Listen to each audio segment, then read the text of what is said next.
Nasa Arlington sa Quezon City si Isaiah Mirafuentes para sa wake o burol ng dalawang Ateneo player na nasawi sa Aurora. Isaiah?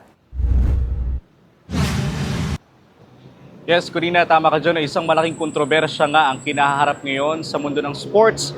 Matapos silang masawi ang dalawang basketball player ng Ateneo matapos silang sumama sa isang team building at nandito nga ako ngayon sa isang puninarya dito sa Quezon City na kung saan nandito sa puninaryang ito nakalagay o dinala ang labi ng dalawang mga biktima. Corina, bago ako umere, nakita nating pumasok dito sa puninarya ang ama at kapatid ng isa sa mga biktima na si Rene Baterbonia at kita sa kanilang mga mukha ang paghinagpis sa nangyaring pagkasawi ng kanyang anak at ng kanyang kapatid at subalit hindi sila sa atin nagbigay ng panayam para na rin nga sa kanilang privacy. Tila pala isipan sa pamilya ng parehong biktima ang nangyari dahil nagtataka sila kung bakit napunta sa dagat ang kanilang anak na inakala nilang nasa basketball training. May mga nakalagay rin raw na weights o pampabigat sa kamay at paa ng biktima kaya hindi sila nakaahon sa dagat at ikinagagalit nila kung bakit wala man lang sumaklolos sa mga biktima. Subalit ayon sa Aurora Police, natural accident raw ang nangyari at walang matuturing na foul play.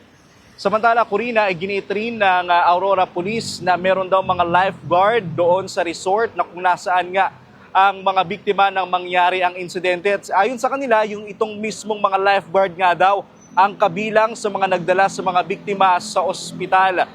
Maliban dyan, Corina, ang ilang miyembro naman ng Kamara o ng House of Representatives ay nananawagan na magkaroon ng isang independent investigation kaugnay nga sa nangyaring insidente which is kinasawi nga ng dalawang biktima at kabilang rin sa mga nananawagan na investigasyon ay ang Philippine Sports Commission. Corina.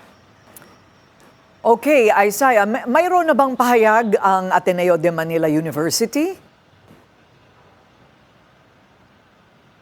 Yes, Corina, naglabas na rin ng pahayag ang paaralan ng Ateneo. No? Nag-post sila sa kanilang social media account.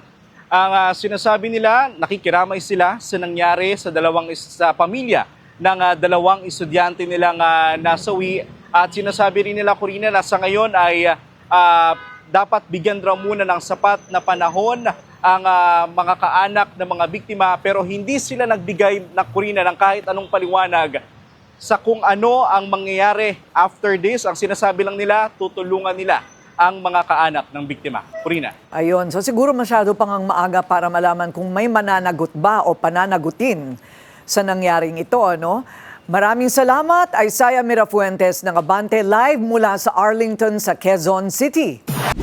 Manatiling nakatutok sa Bilyonaryo News Channel. Sumubaybay sa aming social media accounts at mag-subscribe sa aming YouTube channel para sa mga bago at eksklusibong balita.